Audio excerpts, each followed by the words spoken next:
आज भुवनेश्वर प्रथम श्रेणी विचार विभाग अदालत 4 विचारपति श्री सूर्यनारायण महांती लक्ष्मीसागर थाना अंचल होता एक ठकई मामलार विचार कर अभियुक्त मनोज कुमार साहू और गोवर्धन पात्र को दोषी साब्यस्त कर सजा शुणाई।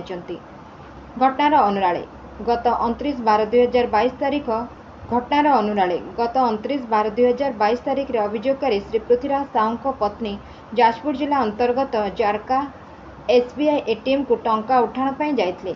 सेठारे टंका उठाइबा समय दुई अभियुक्त को पछरे छिड़ा होतिबा समय दृष्टि आड़ुआले तांकर ATM कार्डटी को बदलाई देथिले। सेठारे टंका उठाइबा समय दुई अभियुक्त पछरे छिड़ा होतिबा समय दृष्टि आड़ुआले तांकर ATM कार्डटी को बदलाई देथिले।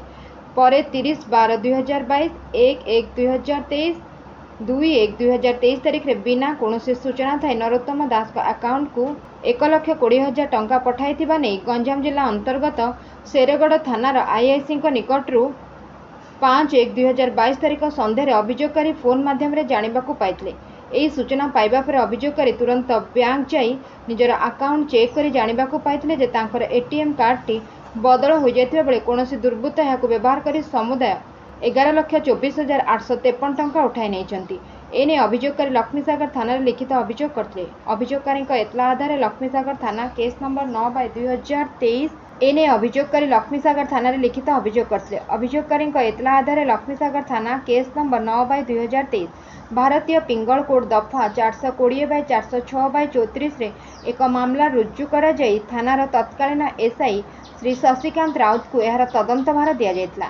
SI श्री राउत यही मामला को सठिक भाव तदंत करने सहित अभियुक्त मनोज कुमार साहू और गोवर्धन पात्र को काबू कर सक्षम हो पारथिले।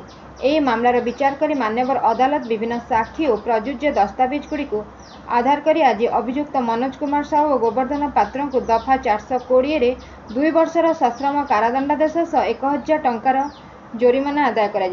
Bureau report 51 news agency.